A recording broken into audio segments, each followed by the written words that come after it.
नमस्कार। 99 न्यूज के इस बिहार और झारखंड के बुलेटिन में आपका स्वागत है और इस वक्त आपके साथ मैं हूं दीपाली श्री। शुरुआत करते हैं बिहार की खबरों से। बिहार स्वास्थ्य विभाग से एक अजीब और गरीब मामला प्रकाश में आया है। यहाँ एक महीने पहले जिस चिकित्सक का निधन हो चुका है वह अब दूसरे शेखपुरा के स्वास्थ्य विभाग की कमान संभालने का जिम्मा मिला है। राज्य मुख्यालय से अधिसूचना जारी कर एक महीने पहले मर चुके डॉक्टर रामनारायण राम को शेखपुरा के सिविल सर्जन के पद पर भेजा गया है। ऐसे में सवाल उठना लाजमी है कि इस हाईटेक युग में भी स्वास्थ्य विभाग कितना अपडेट है। मृतक चिकित्सक विक्रमगंज प्राथमिक स्वास्थ्य केंद्र के प्रभारी चिकित्सा पदाधिकारी थे। बीते 7 फरवरी को उनका निधन हो गया था। निधन की सूचना से स्तंभ यहाँ के चिकित्सक और स्वास्थ्य कर्मियों ने 8 फरवरी को शोक सभा कर उन्हें श्रद्धांजलि भी दी थी। बिहार में कानून व्यवस्था को विपक्ष तो मुद्दा बना रही है। बीते कुछ समय से सत्ताधारी राष्ट्रीय जनतांत्रिक गठबंधन के अंदर से ही आवाज उठने लगी है।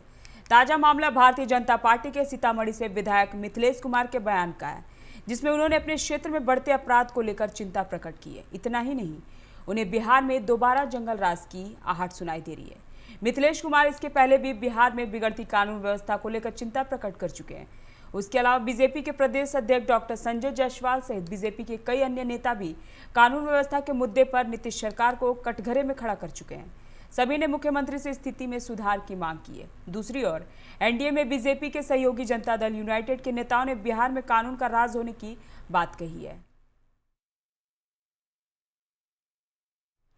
गया के सूरज मंडल के पास समेकित जांच चौकी पर भारी मात्रा में गांजा बरामद किया गया। साथ ही कार से 2 धंधेबाज भी गिरफ्तार कर लिए गए। पकड़े गए धंधेबाजों की पहचान औरंगाबाद जिले के नागेंद्र पांडे और पटना के कुम्हार निवासी रितेश कुमार के रूप में की गई है। उन पर प्राथमिकी भी दर्ज की गई है। बताया जाता है कि झारखंड की ओर से आ रही एक कार को रुकने का इशारा किया गया, लेकिन कार चालक भागने का प्रयास किया, पर ज्यादा पुलिस बल होने के कारण भागने में असफल रहा। कार को रोककर जांच की गई तो उसकी डिक्की से 30 किलो गांजा बरामद किया गया। इसकी कीमत 3 करोड़ से ज्यादा की बताई जा रही है। पुलिस पूरे मामले की जांच में जुटी हुई है। बिहार से देर रात रेलवे से जुड़ी यह बड़ी खबर है। समस्तीपुर में Kolkata Darbhanga express burning train बनने से बची। ट्रेन की S1 बोगी में आग लगने से अफरा तफरी का माहौल बन गया। आग लगते ट्रेन में रफ्तार थी। घटना की जानकारी मिलने पर यात्रियों ने वैक्यूम कर ट्रेन को रोका। हादसे में जान माल की कोई क्षति नहीं हुई। ट्रेन को रुकने के बाद यात्रियों को नीचे उतार कर आगे कर नियंत्रण कर लिया गया। दुर्घटना में कोई हताहत नहीं हुआ है। घटना की सूचना मिलने पर स्थानीय थाना पुलिस फायर ब्रिगेड की टीम स्टेशन पर पहुंच गई थी। ट्रेन को सुरक्षा जांच के बाद आगे रवाना कर दिया गया। सीतामढ़ी के महसौल ओपी क्षेत्र अंतर्गत रघुनाथपुर मोहल्ले में बदमाशों ने मंगलवार सुबह एक व्यवसायी पर अंधाधुंध गोलियां चलाई। धीरेन्द्र कुमार, पंकज कुमार, गुड्डू झा को अपराधियों को 3 गोलियां लगी। एक गोली माथा में, दूसरी दाहिने हाथ में तथा तीसरी दाहिने पैर में लगी। शहर के रिंगबांध इलाके में स्थित एक निजी नर्सिंग होम में जख्मी व्यक्ति को तत्काल भर्ती कराया गया। यह घटना उस वक्त हुई जब धीरेन्द्र अपनी पत्नी प्रिया झा के साथ मॉर्निंग वॉक पर निकले थे। सुबह सुबह बीच मोहल्ले में गोलियों की तड़तड़ाहट से शहर में सनसनी फैल गई। पूरा पुलिस महकमा नर्सिंग होम में मोहल्ले तक दौड़ने लगा। SP Anil Kumar, SDPO Ramakant Upadhyay, circle inspector Vijay Yadav, नगर थाना प्रभारी विकास कुमार राय ने सभी बिंदुओं पर पड़ताल की। भागलपुर के पीरपैंती के आदिवासी बहुल कीर्तनिया गांव की बेटी मीनू सोरेन वर्ष 2022 में 15 से 24 जुलाई तक अमेरिका के ऑरेगन राज्य के यूनियन शहर में होने वाले वर्ल्ड एथलेटिक्स चैंपियनशिप में देश का प्रतिनिधित्व करेगी। मीनू को 5 बार राज्य खेल पुरस्कार सम्मान मिल चुका है। कला संस्कृति एवं युवा विभाग के राज्य खेल प्राधिकार द्वारा आयोजित राज्य स्तर खेल पुरस्कार से मीनू को वर्ष 2013 से 2018 तक 5 बार सम्मान मिला है।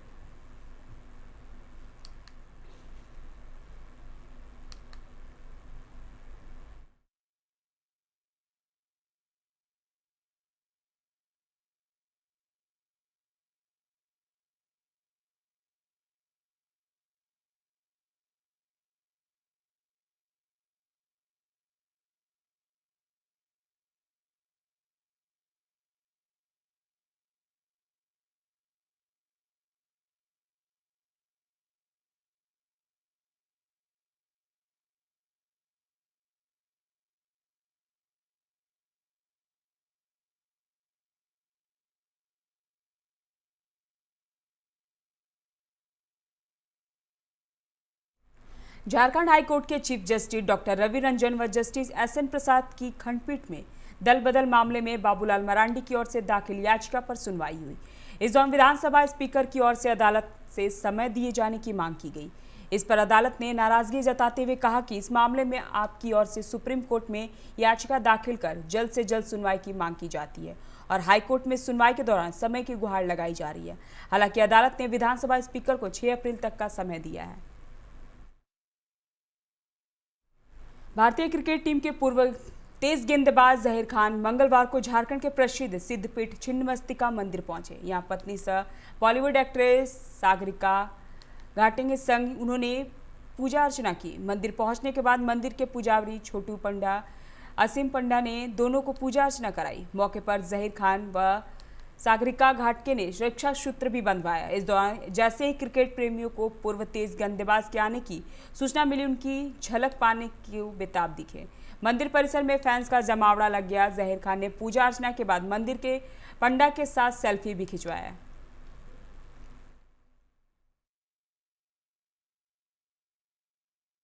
झारखंड विधानसभा के बजट सत्र की 8वें दिन की कार्यवाही शुरू हो गई है। सदन की कार्यवाही में आज रांची में सचिन वर्मा के साथ हुई मॉब लिंचिंग का मुद्दा उठा। इस घटना पर भाजपा विधायकों ने विरोध जताया। वहीं इस पर संसदीय कार्य मंत्री आलमगीर आलम ने कहा कि घायल युवक को अस्पताल ले जाना चाहिए था, थाने ले जाकर गलती की गई, दोषियों के खिलाफ कार्रवाई होगी। रांची के अरगोड़ा थाना की पुलिस ने मवेशी तस्करों के खिलाफ कार्रवाई की है। अरगोड़ा इलाके से मवेशी लदे 2 वाहनों को जब्त किया गया, जबकि मौके से 2 तस्करों को गिरफ्तार कर लिया गया। गिरफ्तार आरोपी में मतीन आलम और एक अन्य शामिल है। दोनों लोहरदगा जिले के कुड्डू के रहने वाले बताए जा रहे हैं। आईआईटी में एडमिशन के लिए जेईई एडवांस की तैयारी में जुटे छात्रों का इंतजाम खत्म हुआ। जेईई मेंस का रिजल्ट सोमवार शाम को जारी कर दिया गया। बोकारो झारखंड का छात्र साकेत सफल छात्रों में शामिल है। साकेत ने 100% लाकर देश भर के टॉप 6 छात्रों में अपनी जगह बनाई है।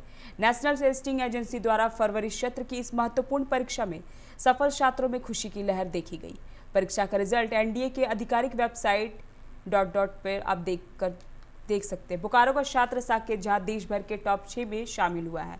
राज्य संपोति उच्च विद्यालय टाड़ बालेडी के प्राचार्य संजय कुमार झा के पुत्र साकेत झा ने जेईई मेन की परीक्षा में 100% स्कोर प्राप्त कर इतिहास रच डाला।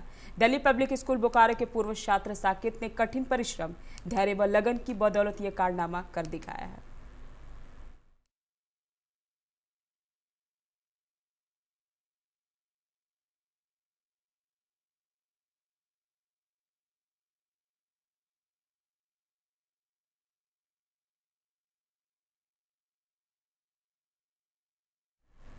धनबाद जिला प्रशासन की ओर से फूड सेफ्टी के लिए बरटाट चैम्बर ऑफ कॉमर्स के सहयोग से मंगलवार को रजिस्ट्रेशन और लाइसेंस कैंप का आयोजन किया गया, जिसमें खाद्य कारोबार से जुड़े छोटे बड़े व्यवसायी अपने प्रतिष्ठान की निःशुल्क पंजीयन और लाइसेंस के लिए आवेदन जमा किए।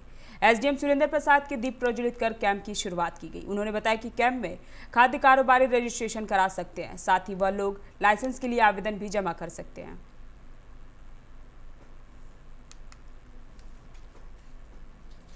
लाइसेंस और रजिस्ट्रेशन का कैंप लगाया जा रहा है। ये हमारा एफएसएस एक्ट 2006 में जितने खाद्य कारोबारी हैं, इनको इस एक्ट के अंडर में लाने के लिए ही ये कैंप लगाया जा रहा है। यह एक कंसल्टेंसी टाइप का कैंप भी है। यहाँ पे निःशुल्क सबका लाइसेंस और रजिस्ट्रेशन किया जाएगा।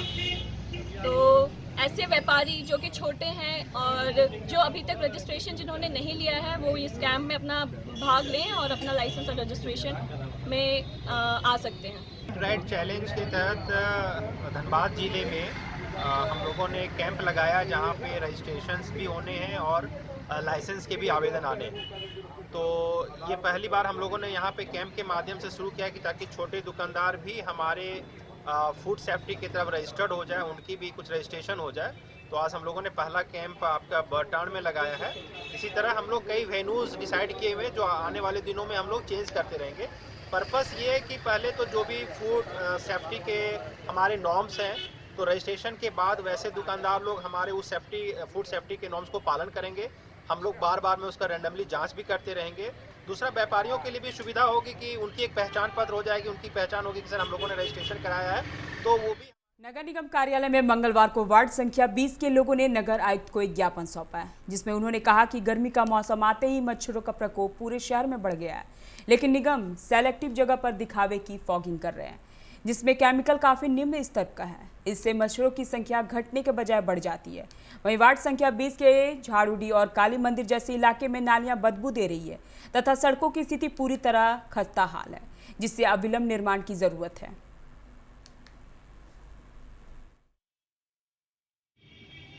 देखिए, अभी पूरा जो धनबाद शहर में जो सबसे बड़ी समस्या है वो मच्छर का आतंक है। आप एक मिनट भी शाम ढलते हैं कहीं बैठ नहीं सकते और मच्छर के कारण बच्चों की पढ़ाई, आम लोगों का जीना हराम हो गया है।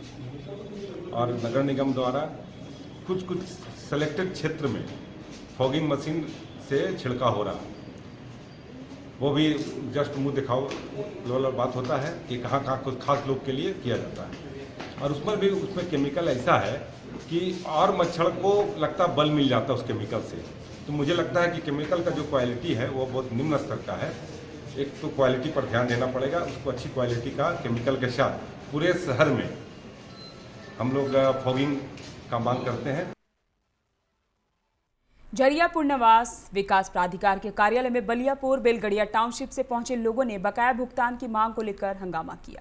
बेलगड़िया टाउनशिप के निवासियों का आरोप था कि जिला प्रशासन द्वारा उन्हें अग्नि प्रभावित एवं भूदसान वाले क्षेत्र से बेलगड़िया टाउनशिप में शिफ्ट किया गया था, जिसके बाबत 3 वर्ष में 500 दिनों की मजदूरी और शिफ्टिंग चार्ज देने की बात कही गई थी, परंतु वर्ष 2019 के सितंबर-अक्टूबर में पहले किस्त का भुगतान किया गया।